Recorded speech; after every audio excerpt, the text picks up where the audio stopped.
ആദ്യത്തെ chapter from the beginning of the time. അതിലെ ഒരു 3-4 ചോദ്യങ്ങളാണ് നമ്മൾ ആദ്യം പരിശോധിക്കുന്നത്. ഇതിൽ ആഫ്രിക്ക എന്നുള്ള ഭൂഖണ്ഡം നമ്മൾ പരിചയപ്പെടേണ്ടതായിട്ടുണ്ട്.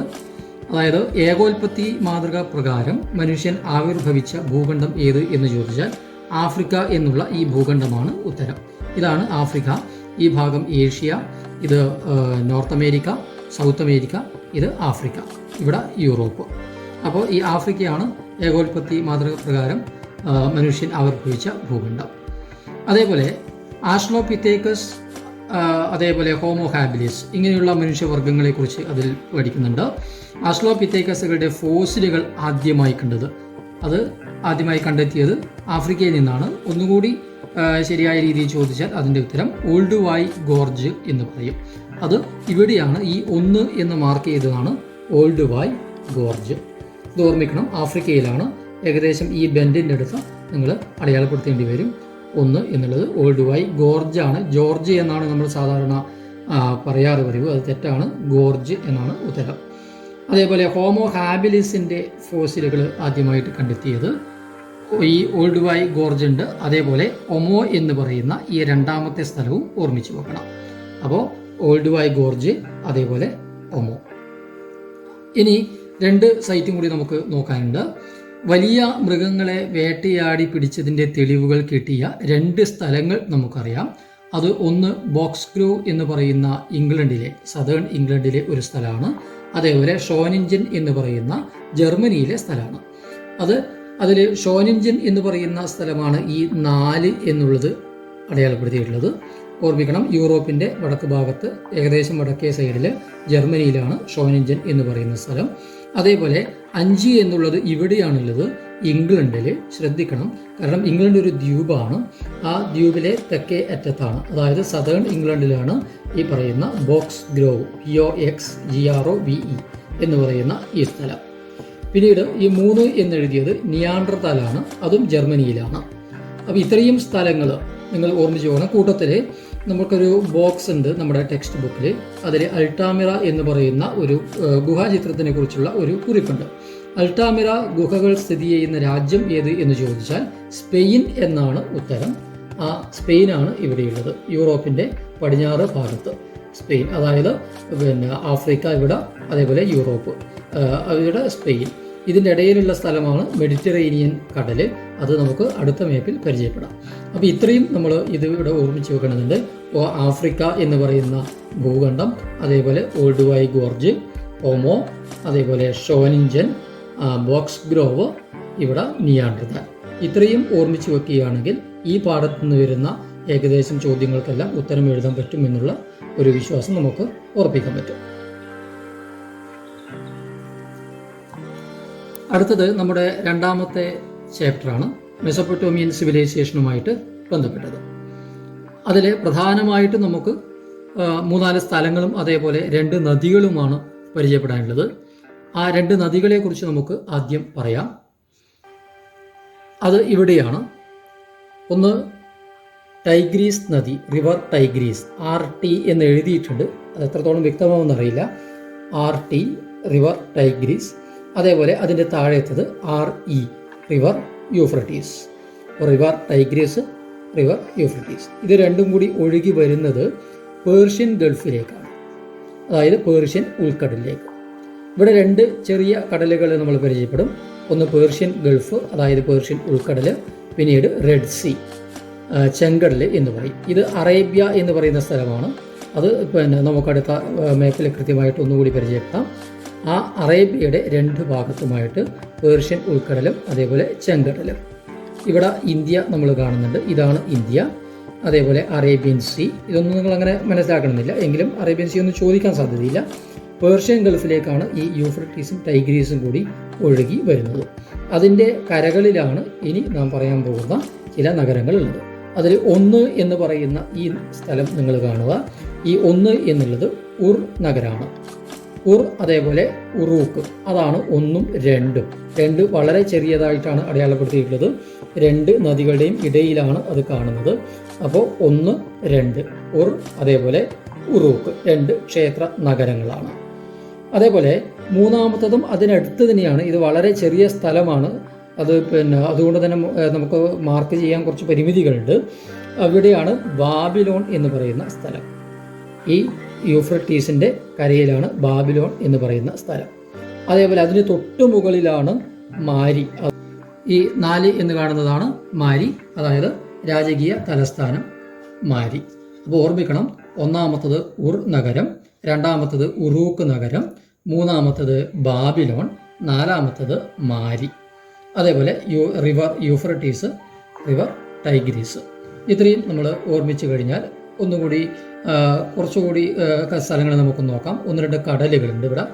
നമ്മൾ നേരത്തെ കഴിഞ്ഞതിൽ പറഞ്ഞ പോലെ മെഡിറ്ററേനിയൻ കടലാണ് ഇത്. യൂറോപ്പിനെയും അതേപോലെ ആഫ്രിക്കയെയും വേർതിരിക്കുന്ന കടലാണ് മെഡിറ്ററേനിയൻ കടൽ, അല്ലെങ്കിൽ മധ്യധരണ്യാഴി എന്ന് പറയും. റോമൻ സാമ്രാജ്യത്തിൻ്റെ ഹൃദയം എന്നൊക്കെ പറയും. അത് നമ്മുടെ അടുത്തതിൽ നോക്കും. അപ്പോൾ ഇതാണ് മെഡിറ്ററേനിയൻ കടൽ എന്ന് പറയുന്നത്. അതേപോലെ റെഡ് സിയെക്കുറിച്ചും പേർഷ്യൻ ഗൾഫിനെ കുറിച്ചും പറഞ്ഞു.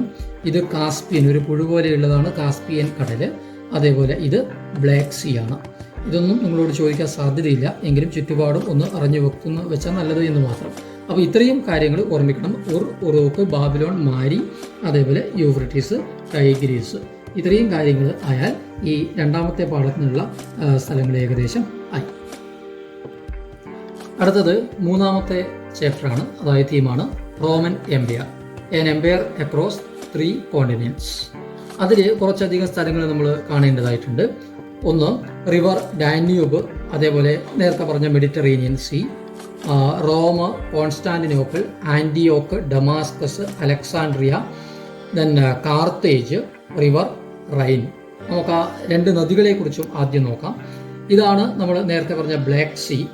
അതിലേക്ക് റിവർ ഡാന്യൂബ് വരും. അതേപോലെ റിവർ റൈൻ ഇവിടെയാണ്. ഈ റിവർ റൈൻ ആണ് നിങ്ങളോട് മോഡൽ എക്സാമിന് ചോദിച്ചിട്ടുണ്ടായിരുന്നു, റിവർ റൈൻ. അതേപോലെ ഇത് റിവർ ഡാന്യൂബ്. അത് 2 നദികൾ. ഇത് മെഡിറ്ററേനിയൻ കടൽ, നേരത്തെ നമ്മൾ പറഞ്ഞതാണ്. ഇനി സഹാറ മരുഭൂമി എന്ന് പറയുന്നത് ഇവിടെയാണ്. അത് ആഫ്രിക്കയുടെ വടക്ക് ഭാഗത്താണ്. അതും മോഡൽ എക്സാമിന് ചോദിച്ചിരുന്നു, സഹാറ മരുഭൂമി. അത് ഓർമ്മിച്ച് വെക്കേണ്ടതാണ്. ഇനി സ്ഥലങ്ങൾ നോക്കുകയാണെങ്കിൽ ഇവിടെ മെഡിറ്ററേനിയൻ സീ പറഞ്ഞു. അതേപോലെ റോം ഇവിടെയാണ്. ഇതാണ് ഇറ്റലി എന്ന് പറയുന്നത്. ഈ ഒരു ഷൂ ആകൃതിയിലുള്ള മെഡിറ്ററേനിയൻ കടലിലേക്ക് യൂറോപ്പിൽ നിന്ന് ഉന്തി നിൽക്കുന്ന ഈ രാജ്യമാണ് ഇറ്റലി എന്ന് പറയുന്നത്. അതിൻ്റെ തലസ്ഥാനമാണ് റോമ. അപ്പോൾ അന്ന് റോമൻ സാമ്രാജ്യത്തിൻ്റെ തലസ്ഥാനമായിരുന്നു ഈ റോം എന്ന് പറയുന്ന സ്ഥലം. ഇത് എവിടെയെങ്കിലായിട്ട് നിങ്ങൾ അടയാളപ്പെടുത്തുന്നത്, ഇതിൻ്റെ ഉള്ളിൽ അടയാളപ്പെടുത്തിയാൽ തന്നെ മാർക്ക് കിട്ടും. പിന്നീട് നമുക്ക് നോക്കേണ്ടത് കോൺസ്റ്റാന്റിനോപ്പിളാണ്. രണ്ടാമത്തത് കോൺസ്റ്റാന്റിനോപ്പിളാണ്. അത് ഇവിടെയാണ്.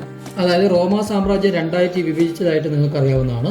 പശ്ചിമ റോമാ സാമ്രാജ്യവും പൂർവ്വ റോമാ സാമ്രാജ്യവും. അങ്ങനെ പശ്ചിമ റോമാ സാമ്രാജ്യത്തിൻ്റെ തലസ്ഥാനമായിരുന്നു റോം, പൂർവ്വ റോമാ സാമ്രാജ്യത്തിൻ്റെ തലസ്ഥാനമായിരുന്നു കോൺസ്റ്റാന്റിനോപ്പിൾ. അങ്ങനെ വരുമ്പോൾ അതാണ് ഈ കോൺസ്റ്റാന്റിനോപ്പിളിൻ്റെ പ്രാധാന്യം. അതേപോലെ കോൺസ്റ്റന്റൈൻ എന്ന ചക്രവർത്തി സ്ഥാപിച്ചതുകൂടിയാണ് റോമ ചക്രവർത്തി. അതും കൂടി ഓർമ്മിച്ച് വെക്കണം. ഇനി 3ഉം 4ഉം ഏതാണെന്ന് ചോദിച്ചാൽ 3 ആൻറ്റിയോക്ക് എന്ന് പറയുന്ന നഗരമാണ്. ആൻറ്റിയോക്ക് വളരെ പ്രസിദ്ധമായിട്ടുള്ള ഒരു വ്യാപാര കേന്ദ്രമായിരുന്നു. അതേപോലെ 4 എന്ന് പറയുന്നത് അടുത്ത മാപ്പിൽ വരുന്നതാണ് ഡമാസ്കസ്. അത് ആ സമയത്തൊന്നുകൂടി വിശദീകരിക്കാം. അപ്പോൾ ആൻറ്റിയോക്ക്, ഡമാസ്കസ്. അതേപോലെ 5 അലക്സാൻഡ്രിയ എന്ന് പറയുന്ന സ്ഥലമാണ്. അലക്സാണ്ടർ ചക്രവർത്തിയുമായിട്ട് ബന്ധപ്പെട്ടാണ് അലക്സാൻഡ്രിയ. അത് ആഫ്രിക്കയിലാണ്, ഈജിപ്തിലാണ് അലക്സാൻഡ്രിയ, ആഫ്രിക്കൻ ഭൂഖണ്ഡത്തിൽ.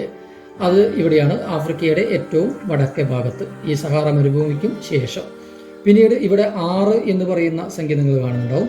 ഈ 6 ഇതാണ് കാർത്തേജ് എന്ന് പറയുന്ന നഗരം. അപ്പോൾ ഇത്രയും സ്ഥലങ്ങൾ നമ്മൾ ഇതിൽ ഓർമ്മിച്ച് വെക്കേണ്ടതായിട്ടുണ്ട്. അപ്പോൾ റോം, അതേപോലെ കോൺസ്റ്റാന്റിനോപ്പിൾ, അതേപോലെ ആൻറ്റിയോക്ക്, ഡമാസ്കസ്, അലക്സാൻഡ്രിയ, കാർത്തേജ്. ഇത് റിവർ ഡാന്യൂബ്, റിവർ റൈൻ. ഇവിടെ ഇത് റോമാ സാമ്രാജ്യത്തിൻ്റെ സ്ഥലമാണ് എന്നുള്ളത് നമുക്ക് അറിയാവുന്നതാണ്. ഇതെല്ലാം അതിൻ്റെ അയൽവാസിയായിട്ടുള്ള, അല്ലെങ്കിൽ അതിൻ്റെ എതിരാളിയായിട്ടുള്ള എംപയറാണ് ഇറാനിയൻ എംപയർ. അത് ഏകദേശം ഈ ഭാഗത്താണ് വരിക.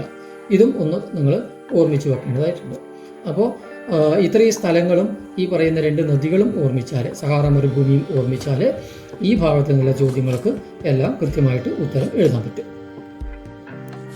ഇത് അടുത്ത തീം സെൻട്രൽ ഇസ്ലാമിക് ലാൻഡ്, അതേപോലെ മംഗോളിയൻ എംപയർ. ഇത് രണ്ടും കൂടി ഒന്നിലാണ്. ഇതിലും കഴിഞ്ഞ മാപ്പ് പോലെ കുറച്ച് സ്ഥലങ്ങൾ നമ്മൾ ഓർമ്മിക്കേണ്ടതായിട്ടുണ്ട്. അത് സ്ഥലങ്ങൾ നമുക്ക് ആദ്യം പരിചയപ്പെടാം. മക്ക എന്ന് പറയുന്ന സ്ഥലം, അതേപോലെ മദീന, ഡമാസ്കസ് നമ്മൾ കഴിഞ്ഞ മാപ്പിൽ കണ്ടതാണ്, ആൻറ്റിയോക്കും കണ്ടതാണ്, ബാഗ്ദാദ്, ജെറുസലേം. പിന്നീട് ഓപ്ഷണലായിട്ട് കാരക്കോറം, അതേപോലെ മോസ്കോ. ഇതങ്ങനെ ചോദിക്കാൻ സാധ്യതയില്ല, എങ്കിലും അടയാളപ്പെടുത്തി എന്ന് മാത്രം. നമുക്ക് ഇത്രയും സ്ഥലങ്ങൾ എവിടെയാണ് എന്ന് നോക്കാം. ഇതാണ് അറേബ്യ എന്ന് നേരത്തെ പറഞ്ഞിട്ടുണ്ട്. ഈ സ്ഥലമാണ്, അതായത് ചെങ്കടലിനും പേർഷ്യൻ ഉൾക്കടലിനും ഇടയിലുള്ള ഈ ഒരു സ്ഥലമാണ് അറേബ്യ എന്ന് പറയുന്ന സ്ഥലം. അതിൽ 1, 2, 3 ഇതൊക്കെ ഈ നമ്പർ നിങ്ങൾ കാണണം. അതിൽ ഒന്നാമത്തതാണ് മക്ക എന്ന് പറയുന്ന നമ്മുടെ കാബയൊക്കെ സ്ഥിതി ചെയ്യുന്ന സ്ഥലം മക്ക. അതേപോലെ 2 മദീന. രണ്ടിൻ്റെയും പ്രാധാന്യം നിങ്ങൾക്ക് അറിയുന്നതാണ്. Mecca, Medina. അതേപോലെ 3 നേരത്തെ പറഞ്ഞ ഡമാസ്കസ് ആണ്. 4 ആൻറ്റിയോക്ക്. 3ഉം 4 ആൻറ്റിയോക്ക്. 5 ഇതാണ്. 5 ബാഗ്ദാദാണ്. ബാഗ്ദാദ് തലസ്ഥാനമാണ്. അബ്ബാസിഡുകളുടെ തലസ്ഥാനമായിരുന്നു ബാഗ്ദാദ്. അത് 5 ഇവിടെയാണ്. അതേപോലെ 6 എന്ന് പറയുന്നത് ജെറുസലേമാണ്. അത് ഈ മെഡിറ്ററേനിയൻ കടലിൻ്റെ, ഇത് മെഡിറ്ററേനിയൻ ആണെന്ന് ഓർമ്മയുണ്ടല്ലോ. അപ്പോൾ ആ മെഡിറ്ററേനിയൻ കടലിൻ്റെ വളരെ അടുത്ത് സ്ഥിതി ചെയ്യുന്ന തീരത്ത് തന്നെയുള്ള നഗരമാണ് ജെറുസലേം എന്ന് പറയുന്ന സ്ഥലം. അപ്പോൾ 1 Mecca, 2 Medina, then 3 Damascus, 4 Antioch, 5 Baghdad, 6 Jerusalem. ഇനി 7 എന്നുള്ളത് ഇവിടെയാണ്, കാരക്കോറം. അതത്ര വലിയ കാര്യമാക്കാനില്ല, എങ്കിലും 8 മോസ്കോ, ഇവിടെ റഷ്യയിലാണ്, റഷ്യയുടെ തലസ്ഥാനമാണ്. പിന്നീട് മംഗോളിയൻ എംപയർ, ചെങ്കിസ് ഖാനെ നമുക്കറിയാം. അത് ഈ ഭാഗത്ത് നിങ്ങൾ ഇതേപോലെ എഴുതിയാൽ അതിൻ്റെ ഉത്തരമാണ് മംഗോളിയ. അപ്പോൾ ഇത്രയും സ്ഥലങ്ങൾ പരിചയപ്പെട്ട് വെച്ചാൽ ഈ ഭാഗത്തു നിന്നുള്ള എല്ലാ ചോദ്യങ്ങൾക്കും, പ്രത്യേകിച്ച് ബാഗ്ദാദും അതേപോലെ മക്ക, മദീനയും ഒക്കെ കൃത്യമായിട്ട് ഓർമ്മിക്കണം. അടുത്തത് അമേരിക്കൻ സംസ്കാരങ്ങൾ, മായ, ഇൻക, അതേപോലെ ആസ്ടെക് എംപയേഴ്സ്. നമുക്ക് ഈ അമേരിക്കൻ ഭാഗത്തേക്ക് വരാം. ഇത് സൗത്ത് അമേരിക്ക, അതേപോലെ ഇത് നോർത്ത് അമേരിക്ക. ഇവിടെയാണ് ആസ്ടെക് എംപയർ അല്ലെങ്കിൽ ആസ്ടെക് കൾച്ചർ എന്ന് പറയുന്ന സ്ഥലം. ഇത് നോർത്ത് അമേരിക്കയുടെ തെക്കേ ഭാഗത്തുള്ള ഈ ഒരു മുനമ്പ്, ഇങ്ങനെയൊരു സ്ഥലമുണ്ട്. നിങ്ങൾ വേൾഡ് മാപ്പിൻ്റെ ഔട്ട്ലൈൻ എടുക്കണം, എന്നിട്ട് മുന്നിൽ വെച്ച് നോക്കണം. ഇങ്ങനെയുള്ള ഈ സ്ഥലത്താണ് ആസ്ടെക് എംപയർ എന്ന് പറയുന്നത്. ഇതാണ്. അതിന് തൊട്ടടുത്ത് തന്നെ വേറൊരു പ്രൊജക്ഷനോട് കൂടിയ സ്ഥലമുണ്ട്. ഇതാണ് മായൻ കൾച്ചർ അല്ലെങ്കിൽ മായ എംപയർ എന്ന് പറയുന്ന സ്ഥലം ഇവിടെയാണ്. അപ്പോൾ ഇത് ആസ്ടെക്, അതേപോലെ ഇത് മായൻ എംപയർ. അതേപോലെ ഈ അടയാളപ്പെടുത്തിയത് സൗത്ത് അമേരിക്കയിൽ അതിൻ്റെ വടക്ക് പടിഞ്ഞാറ് ഭാഗത്താണ്. ഇതാണ് ഇൻക എംപയർ. അപ്പോൾ ആസ്ടെക്, അതേപോലെ മായ, അതേപോലെ ഇൻക. പെറു എന്ന് പറയുന്ന സ്ഥലത്താണ് ഇതൊക്കെ ഉള്ളത്. അത് നിങ്ങൾക്ക് അറിയാവുന്നതാണ്. അതേപോലെ ഇത് റിവർ ആമസോൺ ആണ്. ചോദിച്ചാൽ നിങ്ങൾക്ക് എഴുതാൻ പറ്റണം റിവർ ആമസോൺ. ഇനി 1-2 സ്ഥലങ്ങളോടുകൂടി പരിചയപ്പെട്ടാൽ നമുക്ക് ഇതിവിടെ നിർത്താം. അതായത് 1 ഇവിടെയാണ് ഉള്ളത്, ഇതിൻ്റെ ഉള്ളിലാണ്. അത് നിങ്ങൾക്ക് കളറൊക്കെ ഒരേപോലെ ആയതുകൊണ്ട് മനസ്സിലാവാത്തതാണ്. ആസ്ടെക് എംപയറിൻ്റെ തലസ്ഥാനമായിട്ടുള്ള ടെനോഷിറ്റിറ്റ്ലാൻ എന്ന് പറയുന്ന സ്ഥലം ചോദിച്ചാൽ നിങ്ങൾ ഇവിടെയാണ് അടയാളപ്പെടുത്തുന്നത്. അതായത് നോർത്ത് അമേരിക്കയിലുള്ള ആസ്ടെക് എംപയറിലാണ് ടെനോഷിറ്റിറ്റ്ലാൻ എന്ന് പറയുന്ന അവരുടെ തലസ്ഥാനം അടയാളപ്പെടുത്തുന്നത്. അതേപോലെ ഇവിടെ പെറുവിൽ അല്ലെങ്കിൽ സൗത്ത് അമേരിക്കയിൽ ഇൻക എംപയറിൻ്റെ തലസ്ഥാനമായിട്ട് കുസ്കോ, അത് അടയാളപ്പെടുത്തണം. അതും ഈ ഭാഗത്തായിട്ട് അടയാളപ്പെടുത്തിയാൽ മതി. അതാണ് ഈ 2 എന്ന് പറയുന്നത്. ഇങ്ങനെയാണ് ഇവിടെ കാണിച്ചിട്ടുള്ളത്. അപ്പോൾ കുസ്കോ എന്ന് പറയുന്ന സ്ഥലം. അതേപോലെ ഇവിടെ കുറച്ച് ദ്വീപ് സമൂഹങ്ങൾ ഈ അറ്റ്ലാന്റിക് ഓഷ്യൻ്റെ, ഇത് അറ്റ്ലാന്റിക് ഓഷ്യനാണ് എന്നുള്ള കാര്യം ഓർമ്മിക്കണം, എസ് ആകൃതിയിലുള്ളത്. അപ്പോൾ ഇവിടെ GA എന്ന് എഴുതിയിട്ടുണ്ട്, വ്യക്തമാക്കണം നിങ്ങൾ.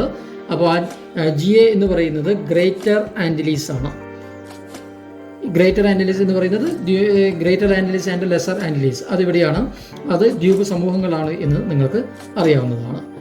അതേപോലെ സ്പെയിനും പോർച്ചുഗലും ഇവിടെയാണ് വരുന്നത്. അത് നമ്മൾ കഴിഞ്ഞ 1-2 മാപ്പിൽ നമ്മൾ പറഞ്ഞു തന്നതാണ്. അപ്പോൾ ഇത്രയും ഓർമ്മിച്ച് കഴിഞ്ഞാൽ പ്രധാനമായിട്ടും ഈ പറയുന്ന കുസ്കോ, അതേപോലെ ടെനോഷിറ്റിറ്റ്ലാൻ, ഈ പറയുന്ന 2-3 എംപയേഴ്സിനെയും ഇവിടെ അടയാളപ്പെടുത്താൻ നിങ്ങൾക്ക് സാധിക്കുകയാണെങ്കിൽ ഈ ഭാഗത്ത് നിന്നുള്ള ചോദ്യങ്ങൾ നിങ്ങൾക്ക് പറ്റും. ഇനിയൊരു അധിക വിവരം എന്നുള്ള രീതിയിൽ, അധിക ഇൻഫോർമേഷൻ എന്നുള്ള രീതിയിൽ ഇത് പസഫിക് ഓഷ്യനാണ്. അതുപോലെ തന്നെ ഇതും പസഫിക് ഓഷ്യനാണ്. വേൾഡ് റൗണ്ട് ആയിട്ടാണല്ലോ ഉള്ളത്. അതുകൊണ്ട് 2 ഭാഗത്തും ഇത് വരും. അതേപോലെ ഇത് ഏഷ്യ എന്ന് നമുക്ക് പറയാം, ഇത് യൂറോപ്പാണ്, ഇത് ആഫ്രിക്കയാണെന്നറിയാം, സൗത്ത് നോർത്ത് അമേരിക്കകളാണെന്നറിയാം, ഇത് അറ്റ്ലാന്റിക് ഓഷ്യനാണ്. ഇവിടെയാണ് ഇന്ത്യൻ ഓഷ്യൻ എന്ന് പറയുന്ന ഇന്ത്യൻ മഹാസമുദ്രം, അറേബ്യൻ സീ, ബംഗാൾ ഉൾക്കടൽ. ഇതൊക്കെ നിങ്ങൾക്ക് അറിയാവുന്നതാണ്, ചെറിയ ക്ലാസ്സിലെ പഠിക്കുന്നതാണ്, എങ്കിലും ഒന്ന് ഓർമ്മിപ്പിച്ചു എന്ന് മാത്രം. അപ്പോൾ ഇത്രയും കാര്യങ്ങൾ നിങ്ങൾ മാപ്പിൽ, നിങ്ങളൊരു 3-4 മാപ്പ് എടുത്ത് അതിൽ ഇതൊക്കെ അടയാളപ്പെടുത്തി വെക്കണം. ഒന്ന് തന്നെ അടയാളപ്പെടുത്തി വെക്കാൻ പാടില്ല, അത് എന്താ പറയുക, കൺജസ്റ്റഡ് ആയി പോകും. അതുകൊണ്ട് ഒരു 4-5 മാപ്പ് എടുത്ത് ഓരോന്നും കൃത്യമായിട്ട് അടയാളപ്പെടുത്തി നോക്കണം. എന്തെങ്കിലും സംശയങ്ങൾ ഉണ്ടെങ്കിൽ നിങ്ങൾ നിങ്ങളുടെ അധ്യാപകരുമായിട്ട് ചർച്ച ചെയ്ത് അത് തീർക്കണം. എല്ലാവർക്കും വിജയാശംസകൾ. ശ്രദ്ധിച്ച് എല്ലാവരും പഠിക്കുക. Thank you.